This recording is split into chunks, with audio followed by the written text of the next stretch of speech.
So a week ago, Pakistani farmers, they held protests and in 30 different districts all over the country.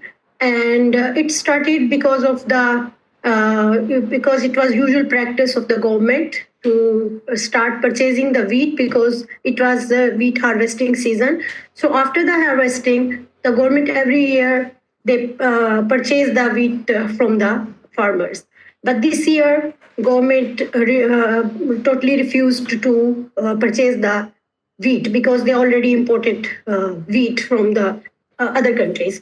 So the situation is like, as you know, like in 2022, there was devastating floods in Pakistan, and it caused the shortage of wheat in 2022. But in 2023, and there was expected a surplus harvest of wheat. But the government was very much aware of that. But despite this, the Pakistani caretaker government, it was at that time there was caretaker government. So they decided to import the massive amount of wheat, like around 3.2 million tons. So they imported this wheat, and it cost over $1 billion, and the wheat was infested with insects, and it was raising questions about mismanagement and potential corruption of the government officials. Since some of this imported wheat is still in the government stocks, and the government decided to slash its usual procurement of domestic wheat. So these decisions has negative consequences on farmers and small-scale food producers especially. The government's purchase of domestic wheat each year helps to set the price at which the rest of the farmers, they can sell their wheat and to the flour mills and in the market. But because of this imported wheat drawn down the domestic wheat prices, impacting negatively Pakistani farmers who could not sell their crops at the fair price. So they're protesting. Farmers are calling for immediate start to purchase of grain from farmers, market regulation, and to ensure fair price for each produce. And rejection of new liberal and anti-farmer policies of the International Monetary Fund, like because the government is like making all the policies because they need money from the IMF.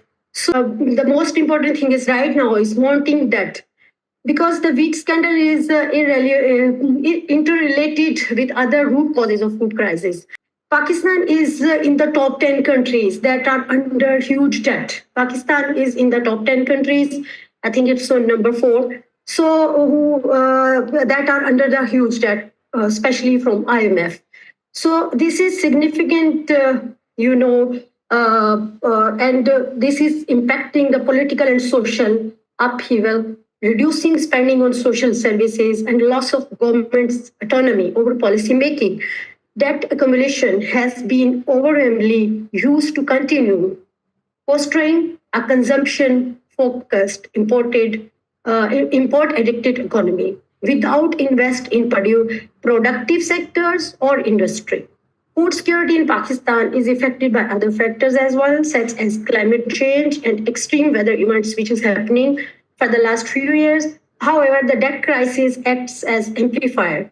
So it has been like exceeding and accelerating the vulnerabilities. And the next thing is like unequal burden of climate change. So we are asking justice for the most affected countries. Pakistan ranked among the top 10 countries most affected by the climate change, despite contribution less than 1% in the global emissions. That 2022 floods are a stark example, causing over 30 billion in damages and reconstruction needs exceeding 16 billion. A large portion of population relies on agriculture in Pakistan for their livelihood, and it is making them highly sensitive to climate disruptions. Many areas lack efficient water storage and irrigation system, making them more susceptible to droughts. Wealthy nations who polluted the most and continue to profit from fossil fuels must urgently increase their financial support in form of loss and damage. for developing countries. This needs to be new, reliable funding, primarily grants, not the debt, not the loan, to help them cope with the devastating impacts of the climate change. And now we can talk about what can be action can be taken and to prevent these crises and increase the resilience, and what should be the role of the CFS in all this. The CSIPM has been advocating for having this work stream in the MIPO, including through our 2 rounds of popular consultations, bringing voices from the ground into the CFS.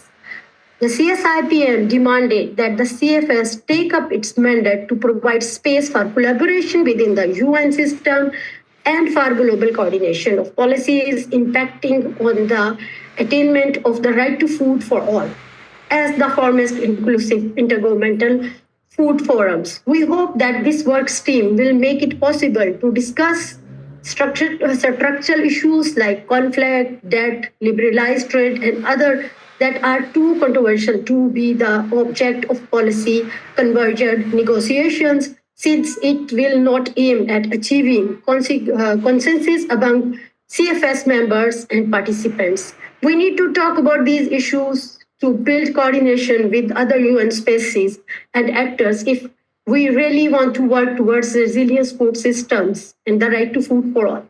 We appreciate the priority voice that is work stream gives to most affected countries and constituencies. To make this work, it is necessary that the CFS provide interpretation in future biannual meetings.